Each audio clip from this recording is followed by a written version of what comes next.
Emanle níbẹ̀ yẹn ò nílé lóko. Ẹ sì kú dédé àsìkò yìí. Hello everyone, it's Adirunke again. I hope your day is going well. Today I'll be addressing something that I should have addressed a while ago. I always refer to what I'm about to discuss today because it's almost always apparent, but for some reason I waited this long. When a verb that ends with a do-toned syllable comes right before a noun, when a verb that has, if it's a one-syllabled verb, or a verb that ends with the do tone, when it comes right before a noun, the pronunciation of that do syllable changes to re. When a verb that ends with a do tone syllable comes right before a noun, the pronunciation of that syllable changes to re. It will make sense, so don't worry. The tone change indicates that a noun that answers what is about to be introduced, a noun that gives more information regarding that verb is coming right after. So the tone change is introductory in nature. What are examples of those verbs that either have, when they are one-syllabled verbs, that either have or end with do-tone syllables? 4. That's one of them, which is wash. 4. Wash. No is another. It could be extend or stretch or beat or hit, depending on the context. No. Then you have yo, which is to choose. Yo, choose. Bu, which is to scoop water. Bu omi, bu obe, scoop soup. Bu, scoop.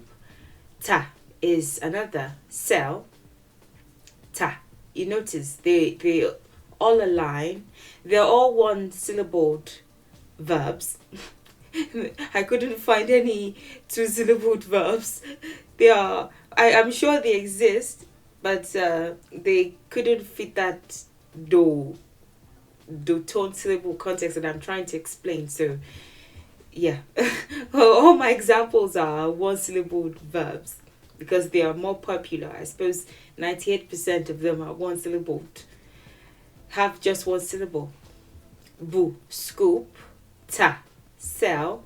Rin is another, which is to walk. Rin, walk. Ton could be to deceive or to light.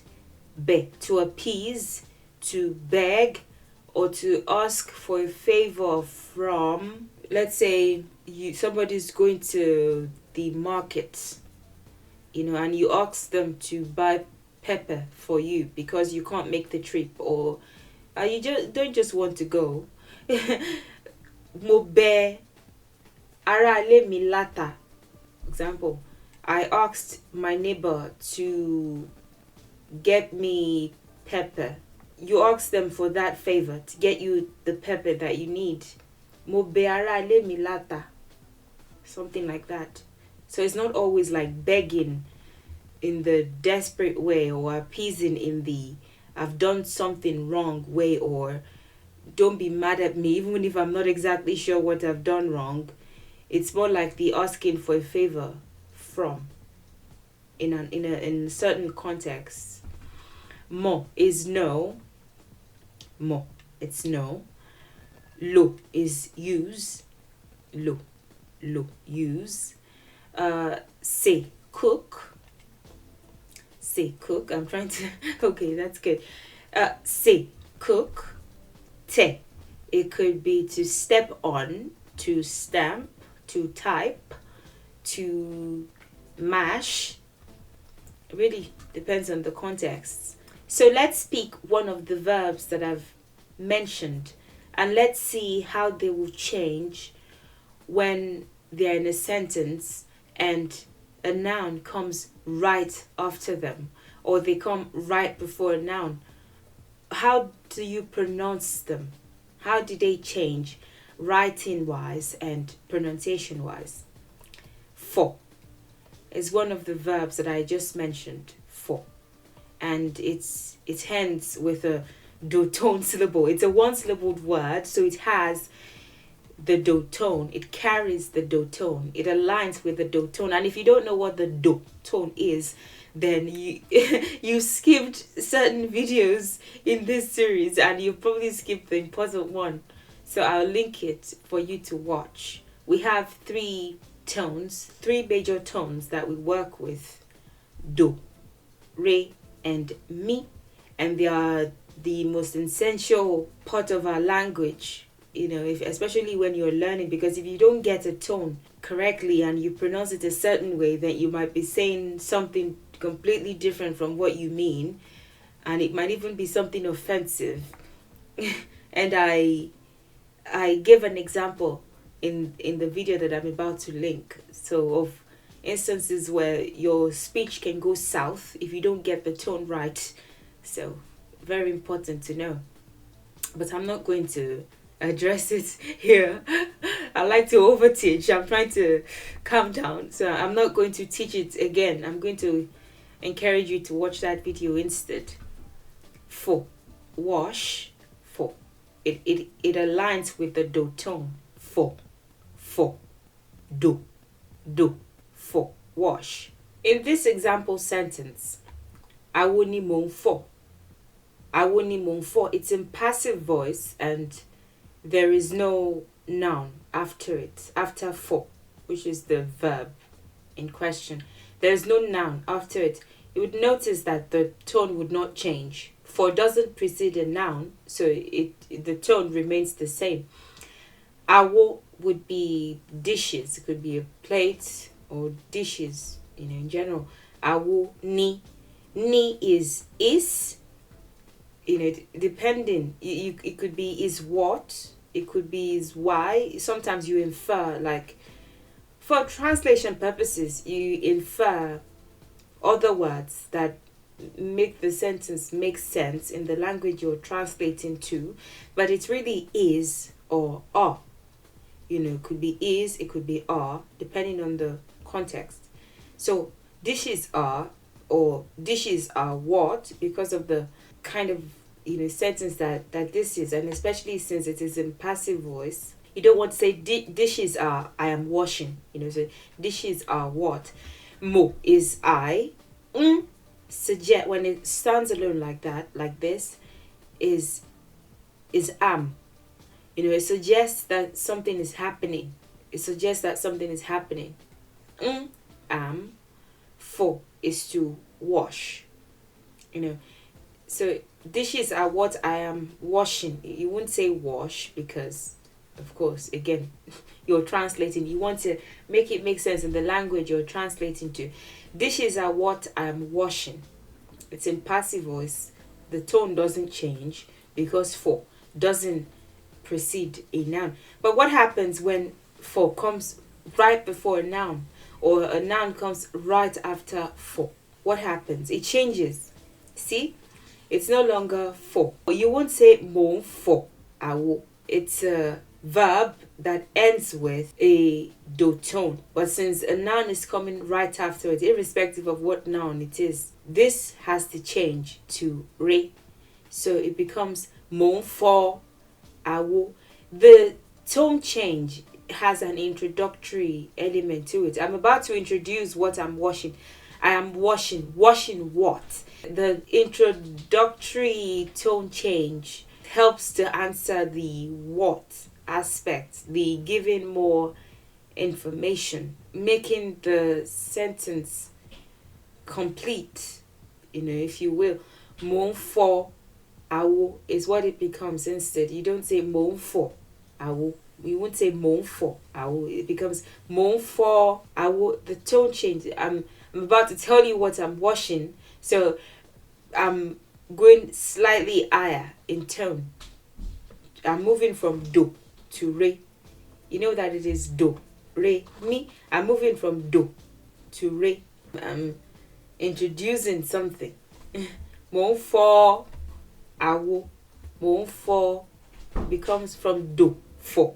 it changes to re, for. For comparison, let's look at a verb that has the me tone, that ends with or has, because it's a one-syllabled verb, has the me tone. And let's see if it changes. This only applies to do, to verbs that end with do, that come right before nouns. So I'm trying to emphasize that it doesn't apply to any other tone. This one has me, for.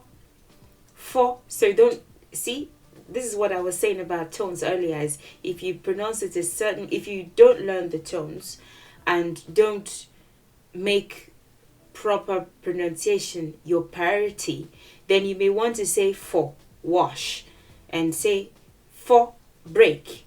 They have nothing to do with each other, so you would be speaking wrongly in that case. Tonal languages, you can't just learn writing them. You also have to, writing the base letters, you also have to learn the tones. It's critical. I can't emphasize it enough. For break. So let's see example sentences that contain for, and let's see if they change. They don't, irrespective of where they are in the sentence. So mo for awo, mo for awo. For is break. So I broke dishes. You see, for, it doesn't change. The tone that it ends with, or that it carries, since it's a one-syllabled verb, is me. So me won't change. Me won't change. Re won't change. I'll show you an example of a verb that has re. It doesn't change either if it comes before a noun. It's really just do. Verbs that end with or carry do. Mo for awo. Mo for awo. Mo for awo. I broke dishes. Mo for awo. I broke dishes. Or in the passive form, awo ni mo for. Awo ni mo for. Dishes are what I broke. Awo ni mo for. Notice that the tone doesn't change here because it comes before a noun. It doesn't matter. It doesn't change. It really just applies to do. That's what you have to remember. A verb that ends with a do tone coming right before a noun changes to re in writing and pronunciation. Another example of a verb that carries, well, because it's a one-syllabled verb, carries do or ends with do is nyo. Nyo is another example, and it's choose. Nyo, choose. Nyo, choose. Ore ni mo nyo. This is another passive voiced example. Ore ni mo nyo. Ore ni mo nyo. Ore is a friend. Could even be, let's say friend. I think friend is sufficient. Ore, friend. Ni is what?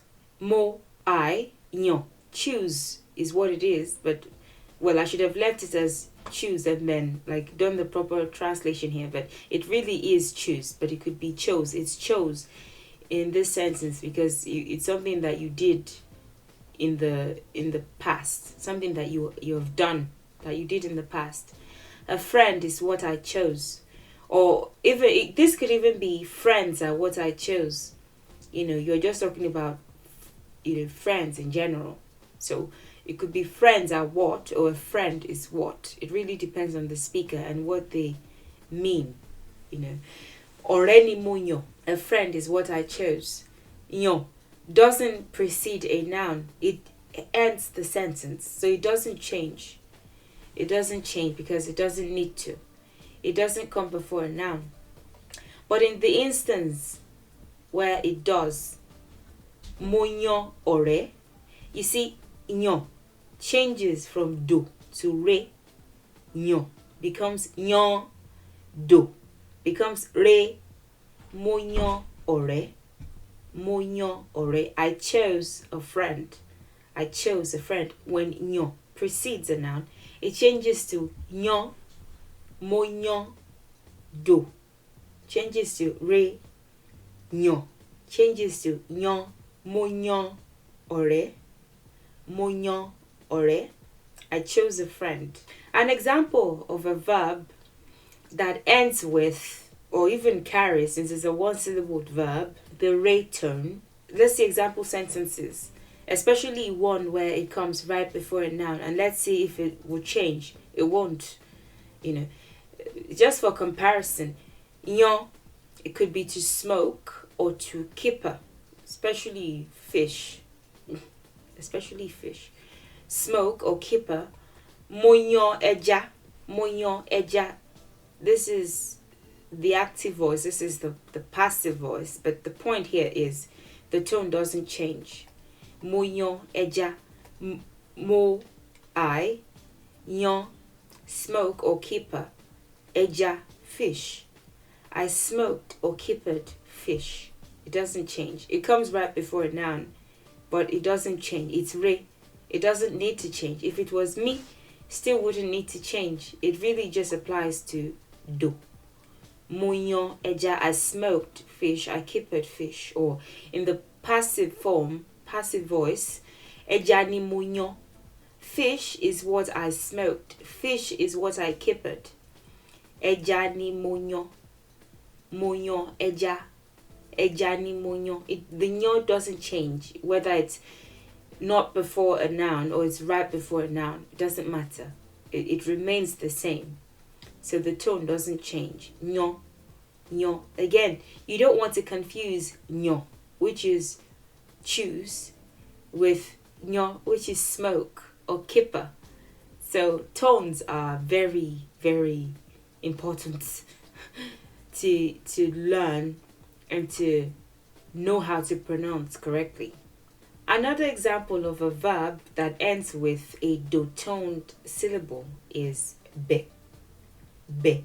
To appease, to beg, to ask for a favor from someone, especially if you want to send them on an errand or something. Again, it's not always this, oh, I'm desperate, or I'm sorry. It's not always in this context. It could be just, could you help me get something? Be ends with a do-tone syllable, has a do-tone syllable, being a one-syllabled verb. Let's see. Does it change when it doesn't precede a noun? No, it remains the same. It only changes when it precedes a noun.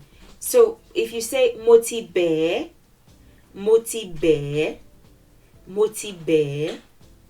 I have begged you. Moti be, I have begged you. Moti be, it's non-honorific you. So when you're using this, you're talking to somebody that you're the same age with or that is younger than you. I've addressed it in the art of honorifics video that is not in the past. Years ago, I used to say if they're older than you, or you're talking to multiple people, you use honorifics, and then if they're younger than you or the same age as you, then you don't. But that's not correct. There are many other factors. That's like the age-based factor. It's not incorrect. It's just if you're considering age only, there are other factors that come into play that help you determine if you need to address somebody honorifically or not. I have a video on that already that you can watch. But this is the non-honorific version. In the honorific form, it would be moti benyi. I have begged you. Moti benyi. It would be an honorific you when you say ni. But here it's moti be.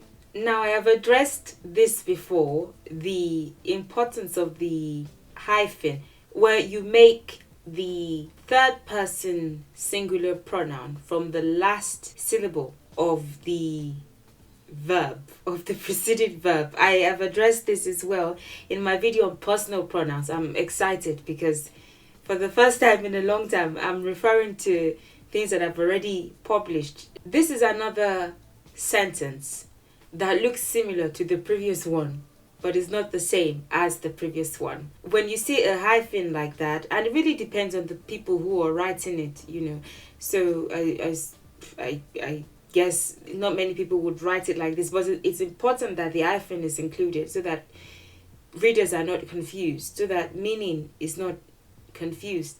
In the previous sentence, I said moti be e, moti be e.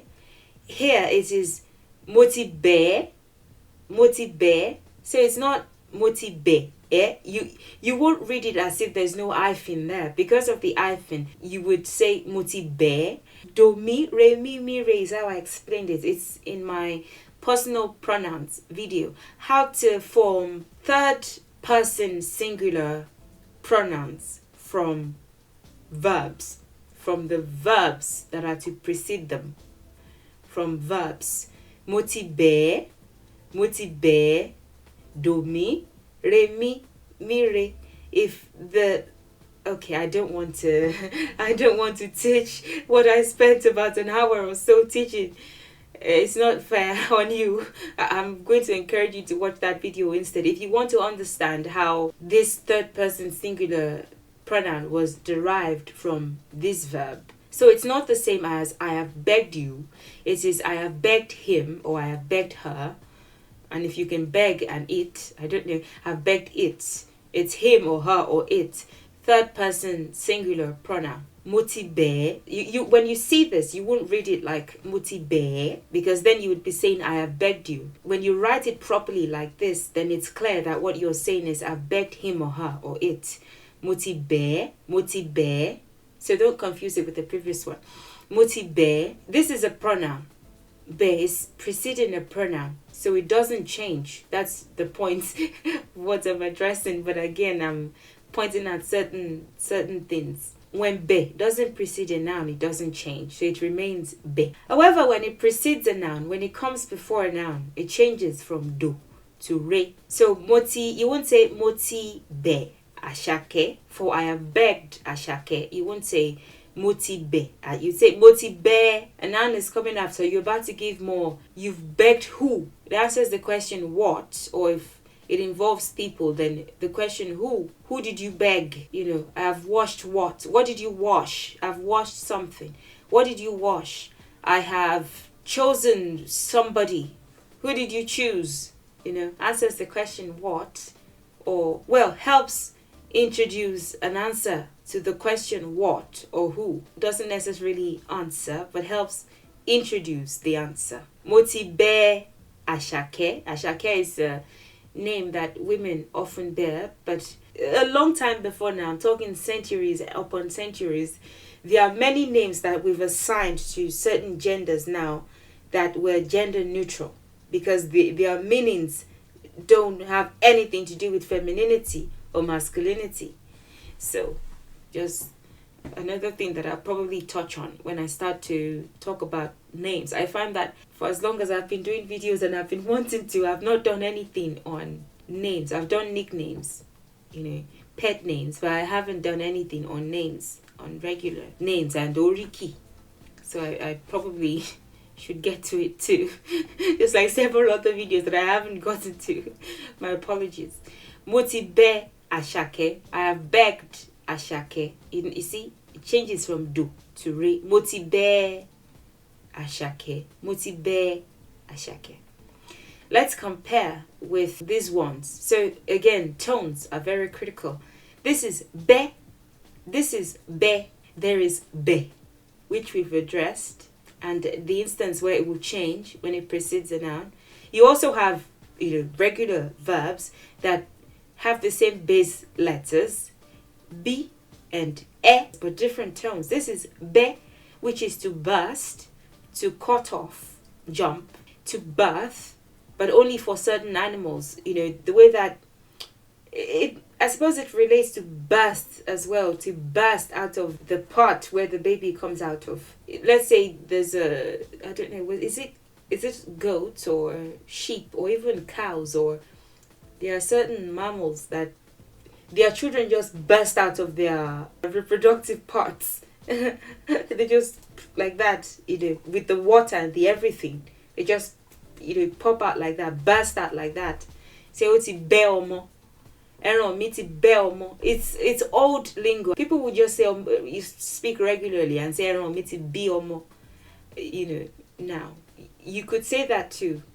You know, oti be omo, but not many people would get it now. So you can just say be, like the way that you would describe the birth of a human. To burst, to cut off, to jump, to, be. Then you have be, to peel, especially a yam with a knife, typically tubers, but most commonly yam. To peel, be, issue is yam, issue, be. To exist, be, ya renko, one be. How is your mother? She is. She is. It's a response. But again, people don't speak like that anymore. At least not as commonly. They'll say one wa da, one be da. They would include something, but just one be. They exist. They are. She's fine. She's not dead. Well, I suppose you don't even have to insinuate. That doesn't even have to be insinuated. Whether she's alive or she is suggests that she is, at least, even if she's not fine, or you don't want to give additional details regarding how she is. One be, to exist, to be forward, or cheeky. Be. That child is forward. Be. Let's see an example sentence that includes be, to burst, to cut off, to jump, and so on. Be. It ends with a me-toned syllable. Be. Wọ́n fẹ́ bẹ́ ike omi. Wọ́n fẹ́ bẹ́ ike omi. Wọ́n, they, fẹ́, want to, bẹ́, burst, ike, plastic container, omi, water.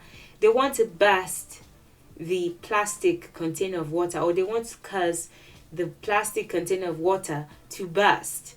Wọ́n fẹ́ bẹ́ ike omi. You would notice that be doesn't change because it's coming before a noun. For comparison purposes, you can see that it really only applies to verbs that end with the do tone coming before nouns. Re and mi don't change. They remain the same. Wọ́n fẹ́ bẹ́ ike omi. They want to burst the plastic container of water. Be, re. This one ends with a re tone syllable. Again, to peel, to exist, to be forward or cheeky, and so on. Be. This is many times this would be adjectival when you're saying somebody's be. It really depends. I suppose it's one of those where, depending on how you frame the sentence, it could be an adjective and it could also be a verb. Be, see me, something like that. You can make it a verb. It can remain a verb. But then it can also be an adjective. It can also be adjectival. But peel. Let's say peel. Let's make an example sentence with peel. Despite the fact that it comes before a noun, it doesn't change. This really only applies to verbs that end with the do tone. Mo fẹ́ bẹ́ issue. I want to. Mo fẹ́, I want to. Bẹ́, peel, yam. Maybe one yam. Issue kan. I want to peel one yam. I want to peel a yam. Mo fẹ́ bẹ́ iṣu kan. I want to peel a yam. Many times when you're saying bẹ́ for peel, you're also insinuating slice. There's a way that some people like stand the yam vertically and then they do the peeling using like a peeler or using the knife too. But I suppose there'll be a lot of waste if you're using a knife. Just to minimize wasting the yam, you would typically slice them and before we begin the peeling. So many times when you say mo fẹ́ bẹ́ iṣu, you're insinuating I want to slice and peel a yam. The purpose of slicing is really to peel it more easily and to minimize wastage. Mo fẹ́ bẹ́ iṣu, I want to peel one yam. I want to peel a yam. Mo fẹ́ bẹ́ iṣu kan. Mo fẹ́ bẹ́ iṣu kan. I want to peel a yam. Mo fẹ́ bẹ́ iṣu kan. I want to peel a yam. You would notice that the verb doesn't change. Another example of a verb that ends with the do tone, mo. It means to know, to recognize, to understand. Mo. Mo moe. When it doesn't precede a noun, it doesn't change. The tone in writing and pronunciation doesn't change. It's what it is. Mo moe. Mo mo, I know you. I know you. You could say, well, in this context as well, it's also answering a question. Why doesn't it change? Then I wouldn't know how to answer. It's just how the language is structured, I suppose. Because it's also completing the sentence somehow. If you think about it, I know, what do you know? I know you. But I suppose you are not necessarily naming that thing like you would with a noun where you mention, you're not using a noun replacement, which is what a pronoun is, or something. With nouns, you're mentioning that, you're identifying that thing more specifically. So that's my excuse for that's why it doesn't change it in this instance, despite the fact that it's introductory in nature. I wouldn't really know how to answer besides that. It's a pronoun, it's not exactly a noun, so it doesn't change. It really just applies to nouns. Anyway, this is a pronoun, you. Mo moe, I know you. Mo moe. But if it precedes a noun, it has to change from do to re in writing and of course in pronunciation. Mo mo owe. You wouldn't say mo mo owe. No. Mo mo owe. I know proverbs. Owe is a proverb, proverbs in general. I know proverbs. I know proverbs. Mo mo owe. Mo mo owe. An example of a similar looking but different word with a different tone that has the re tone. Mo, to build, to mold. Mo is different from mo. Again, to know, to recognize, to understand, that's mo. Here, mo is different. Build, mold. Mo, stack, even, could be. Stack. Mo ile. See, it's coming before a noun, but it doesn't change to anything. It doesn't change to me. It doesn't change to it remains what it is. This really only applies to when verbs end with the do tone and they come before a noun. It really only applies to those do toned verbs, not re, not me. Mo ile. I built or I molded a house. Mo ile. So that's that with those verbs that end with the do tone and come before nouns. The change from do to re. I'm sure that I'll be referring to this video in the future multiple times because when I give example sentences, the tones change from do to re, and I'm always saying, oh, I'll address it. I'll explain it soon. I can't believe I finally did it today. Well, I can't believe I've been postponing it for a while. So that's that. If you have any questions, please don't hesitate to ask. Thank you for watching and for your time and for your support. And I'll see you in the next one. Enjoy the rest of your day and bye for now.